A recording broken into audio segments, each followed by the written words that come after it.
प्रिय ज्योतिष प्रेमियों, ओम नमः शिवाय। आइए एक बहुत ही प्रचलित और महत्वपूर्ण सूत्र तथा बहुत ही संदेह में डालने वाले सूत्र की आज हम अपने ज्ञान के अनुसार और टेक्स्ट बुक के अनुसार आपको बताने का प्रयास करेंगे। कारक भाव नासाय। तो ये बहुत ही डराने वाला भी सूत्र है, बहुत भी संदेह में डालने वाला सूत्र है और इस सूत्र में बहुत सारे लोग संदेह में पड़ जाते हैं और फलित कथन में जो है कंफ्यूज हो जाते हैं, घबरा जाते हैं और उचित निर्णय नहीं ले पाते। तो इसकी हम व्याख्या करेंगे। उससे पहले यदि चैनल पे पहली बार आए हों तो ये जो सब्सक्राइब लिखा है लाल में उसे दबा करके और अंगूठे से सब्सक्राइब करें और यदि कुंडली विवेचन करानी हो तो व्हाट्सएप नंबर दिया है। वीडियो अच्छी लगे तो लाइक ज़रूर करेंगे।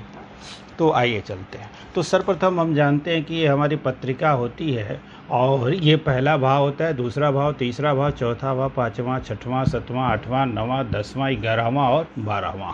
अब ये यहाँ पे ये मेष लग्न की काल पुरुष की ही पत्रिका है समझाने के लिए। यदि यहाँ 2 नंबर लिखा रहता तो फिर सारी चीज़ें ये क्रम से 2, 3, 4, 5, 6 ऐसे गिनते, लेकिन भाव हमेशा यही पहला रहेगा। राशि कोई भी लिखी हो, 1, 2, 3, 4, 5, 6, 7, 8, 9, 10, 11, 12 हम लोग जानते हैं, हम इसी प्रकार से गणना करते हैं।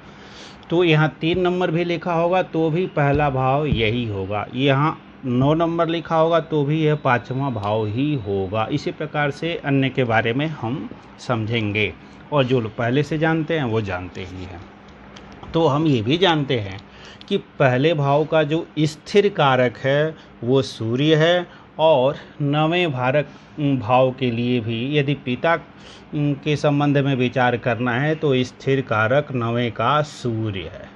उसके बाद चंद्रमा ग्रह को लेते हैं तो चंद्रमा स्थिर कारक इस चौथे भाव के हैं। यहाँ कोई भी राशि नंबर क्यों न लिखा हो तो इससे स्थिर कारक की जब चर्चा होगी तो चंद्रमा इसके कारक होंगे। मंगल इस तीसरे भाव के और इस छठे भाव के स्थिर कारक हैं। ये गलती हो गया है, 3 और 6 है। 3 तीसरे भाव और छठे भाव के स्थिर कारक मंगल हैं। बुध जो है 10वें भाव का स्थिर कारक है। वो 10वें भाव के 4 कारक कहे जाएंगे। बुध है, शनि है, गुरु है, सूर्य है, परंतु जो सबसे महत्वपूर्ण कारक है वो बुध है। अब आप कहेंगे क्यों? तो हमने जो सीखा है अपने ज्योतिष के सबसे अधिक प्रतिष्ठित आचार्य जो हमें लगे हैं उनसे, उनके अनुसार बगैर बुद्धि के कोई कर्म हो ही नहीं सकता। इसीलिए शनि से भी महत्वपूर्ण जो ग्रह है कर्म के लिए वो बुध है, क्योंकि बुध ही बुद्धि का कारक है। तो जो जड़ मती आप देखते हैं पागल की तरह से घूमता है, वो क्या कर्म कर पाएगा? वो अपनी शरीर तक को संभाल नहीं पाता। इसीलिए शनि जो है अष्टम और द्वादश का स्थिर कारक है। शनि देव अष्टम और द्वादश के स्थिर कारक हैं। तो चर कारक और स्थिर कारक 2 कारक होते हैं। तो शनि यहाँ पे चर कारक के रूप में लिया जाएगा, स्थिर कारक के रूप में सदैव बुध को लेंगे। कर्म का स्थिर कारक बुध ही है क्योंकि वह बुद्धि है। उसके बाद हमारे आते हैं देवगुरु, जो कुंडली के सबसे महत्वपूर्ण ग्रह बनते हैं। क्यों? क्योंकि ये 4 भावों के स्थिर कारक हैं।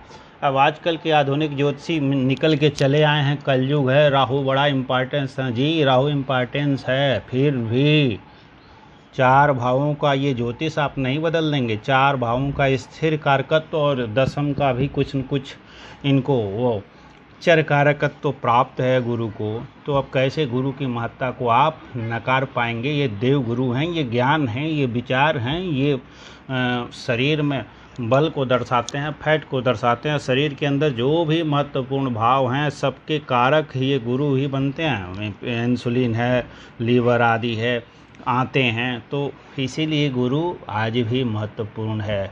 पुत्र के कारक हैं, आइए, धन के कारक हैं, विद्या बुद्धि के कारक हैं, भाग्य के कारक हैं, आय के कारक हैं। कैसे राहु को और कैसे शुक्र को महत्वपूर्ण मानिएगा? शुक्र को हमारे टेक्स्ट बुकों में सप्तम भाव का ही स्थिर कारकत्व प्राप्त है चर में जाएंगे तो चौथे का भी ले लेते हैं, दूसरे का भी ले लेते हैं। आँखों का कारक है, रेटिना का कारक है, और उसी प्रकार से चेहरे का, चूँकि काल पुरुष में दूसरे का स्वामी शुक्र है इसीलिए। लेकिन जब भी पुरुष की कुंडली है तो सप्तम भाव का स्थिर कारक शुक्र है, महिला की कुंडली है तो सप्तम भाव का भी कारक जो है गुरु हो जाएगा। तो महिला की कुंडली में यदि महिला है तो उसके में ये भी एक कारकत्व तो इनको मिल जाएगा, सातवें का भी। तो इसलिए 5 भाव गुरु के पास हो जाएंगे कारकत्वों का।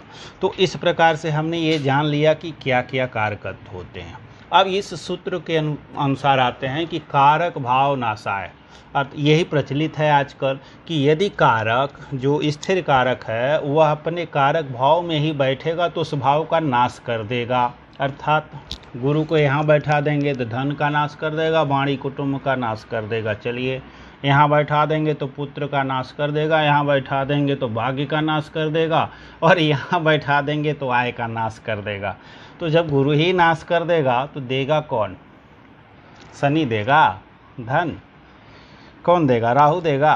हाँ, राहु ऐश्वर्य देता है और कलयुग में खूब खूब देगा, प्रचलित है। तो ऐसा नहीं है। मंत्रेश्वर जी जो सूत्र है वो क्या है, आइए देखिए सूत्र क्या है। धर्मे सूर्य शीत गुरुर्बंधु भावे शौर्ये भौमः पंचमे देव मंत्री कामे शुक्रश्चाष्टमे भानुपुत्रः कुर्यात्तस्य क्लेश मित्याहुरन्ये। अर्थात नवम में सूर्य, चौथे में चंद्रमा, तृतीय में मंगल, पंचम में बृहस्पति, सप्तम में शुक्र और अष्टम में शनि उस भाव संबंधी क्लेश करते हैं, ऐसा अन्य लोग कहते हैं। अब ये मंत्रेश्वर जी महाराज का ये मत है और पराशर होरा शास्त्र से इतर थोड़ा भी ये नहीं जाते।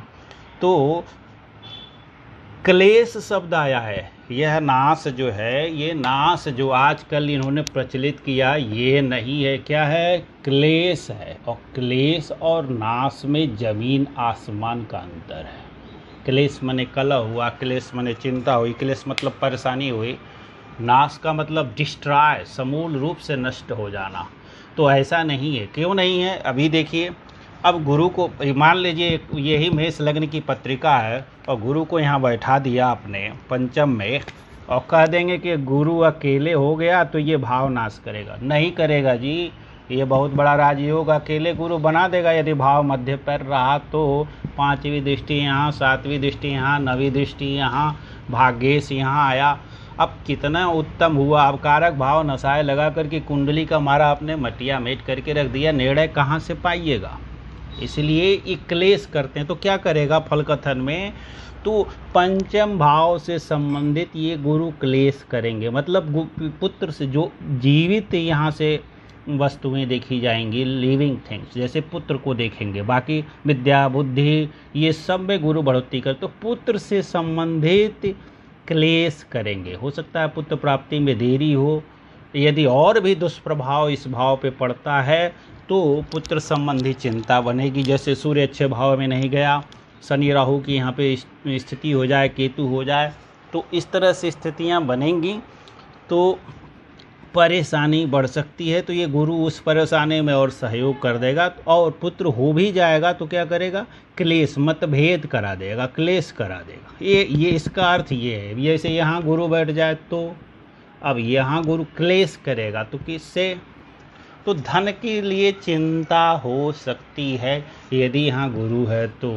अब और भी जो यहाँ से जीवित वस्तु, कुटुंब से संबंधित सबसे मुख्य बात है, कुटुंब से संबंधित चिंता ये गुरु कर सकता है, क्लेश। अब वो भी मंत्रेश्वर जी देखिए संदेह में है, कह रहे हैं कि ऐसा अन्य लोग कहते हैं। अर्थात ये सूत्र हल्का सूत्र है, ये पूरी तरह से ये मतलब अनिवार्य रूप से लागू होने वाला ये सूत्र नहीं है। क्या कह रहे हैं? मिथ्याहुरन्य, ऐसा अन्य लोग कहते हैं। अर्थात मंत्रेश्वर जी भी पूरी तरह से इस सूत्र से सहमत नहीं है।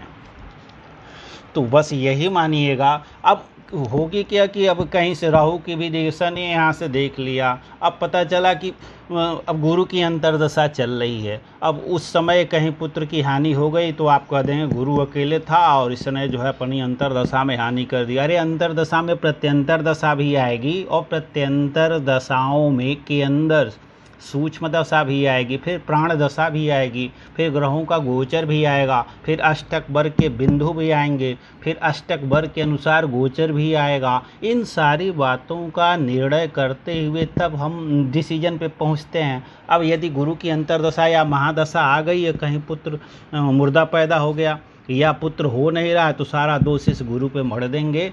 तो ये मतलब यही कहा जाएगा कि ज्योतिष के बारे में गहराई से नॉलेज नहीं है, और नॉलेज है भी तो सूत्रों को क्रम से लगाना अभी आपको आया नहीं है। इसलिए इस कारक भाव नासाय से बहुत डरने की ज़रूरत नहीं है। ये क्लेश है, यह नासाय नहीं है, क्लेश है। क्लेश करते हैं और वो भी ऐसा अन्य लोग कहते हैं। तो ये ऐसा नहीं है जैसे ये ज्योतिष का सूत्र है कि यदि लग्नेश लग्न में है तो ये बहुत बड़ा राजयोग है, तो ये है। इसमें ये अन्य लोग कहते हैं कि नहीं, ये सारे लोग कहते हैं कि ये लग्नेश लग्न में है बहुत बड़ा लाज, भावेश भाव में है तो भाव बलवान हो जाता है, ये सारे लोग कहते हैं, इसे मानिए। और शुभ ग्रह जिस भाव में बैठते हैं उस भाव की वृद्धि करते हैं। और शुभ ग्रह यदि पंचमेश हो, लग्नेश हो, नवमेश हो, त्रिकोण के स्वामी सदैव शुभ होते हैं। और त्रिकोण के स्वामी यदि शुभ ग्रह हैं तो जिस भाव में बैठेंगे उस भाव की वृद्धि करेंगे, ऐसा सभी लोग कहते हैं। तो फिर ऐसा जो सभी लोग कहते हैं, सारे विद्वान कहते हैं, पहले उन सूत्रों को क्यों नहीं लागू करेंगे? फट से कारक भाव नसाय लगा दिया, गुरु को दोषारोपित करके चलते हुए, फिर एक और लगा दिया गुरु हानि करता है, जिस स्थान पे बैठा है गुरु हानि करता है। जी नहीं, गुरु जिस स्थान पे बैठता है उसकी वृद्धि करता है। केवल गुरु मकर में नीच होता है वहीं पे स्थान हानि करता है। और यदि यहाँ दिग्बल अन्य चीज़ें देखेंगे, यहाँ हो जाएगा, यहाँ हो जाएगा, यहाँ हो जाएगा, उसके दिग्बल में यहाँ पे दिग्बल शून्यता आ जाएगी, शत्रु राशि में आ जाएगा, तब यहाँ स्थान हानि करेगा। अब यहाँ क्यों करेगा, यहाँ क्यों करेगा, यहाँ क्यों करेगा, यहाँ स्थान हानि क्यों करेगा? तो ये इस संबंध में हमको इस सूत्र को समझना है, न सारे सूत्रों को भी। अब चंद्रमा यहाँ पे आ गया, अकेले चंद्रमा यदि यहाँ आ गया, अब कहिए कारक भाव नासाय लगा दीजिएगा, क्यों लगाइएगा? भाव वेश भाव में है, कर्क राशि है, इसका स्वामी चंद्रमा अपने ही भाव में है, तो ये बहुत अच्छी, ये भाव बलवान हो गया। इस भाव से संबंधित सारे सुख ये चंद्रमा देगा यहाँ। और यदि ये अन्य राशियों में होता तो भी चंद्रमा को यहाँ दिग्बल प्राप्त होता, और यदि शत्रु राशि में होता, पीड़ित होता, तब इस भाव के संबंध में ये क्लेश करेगा, नहीं तो ये भाव नाश चंद्रमा नहीं करेगा। इसी प्रकार से बुध यहाँ पे बैठ जा तो ये कारक भाव नासाय लगाएंगे, यहाँ पे जी नहीं लगाएंगे, वही क्लेश संबंधी लगाएंगे। तो गुरु को 2, 5, 9 और 11 में गुरु बैठता है, तो भाव संबंधी क्लेश, वो भी किससे? जीवित वस्तुओं से, उस भाव से जो जीव, जैसे यहाँ बड़े भाई का विचार किया जाएगा तो बड़े भाई से, मित्रों से थोड़ी सी अनबन हो सकती है। वो भी कब? गुरु शत्रु राशि में यदि स्थित हो गया तो ज़्यादा मानिए, नीच राशि में हो गया तो ज़्यादा मानिए, नहीं मित्र राशि में है और यदि कारक है तो उस स्थान की वृद्धि ही करेगा। तो यह सूत्र यूँ ही ओझल हो जाएगा, क्लेश भी नहीं लगेगा। जैसे यहाँ क्लेश भी नहीं लगेगा, केवल पुत्र के संबंध में यदि गुरु पीड़ित हुआ, भावेश पीड़ित हुआ, जैसे सूर्य चला गया 6-8 में, सूर्य नीच राशि में 7म में चला गया, तब इस भाव के संबंध में क्लेश ये गुरु और बढ़ाएगा। तो सारी चीज़ों को देखना चाहिए और उसके बाद ही हमें निष्कर्ष पे पहुंचना चाहिए। तो फिर से ये आ गया कारक भाव जो है, अब कारक भाव में ही बैठ जाए तो उस भाव से संबंधित क्लेश करता है, नाश बिल्कुल नहीं करता है। तो वीडियो अच्छी लगी है तो लाइक करें, फिर से एक बार चैनल पे यदि नए हों तो सब्सक्राइब करें। बहुत बहुत धन्यवाद।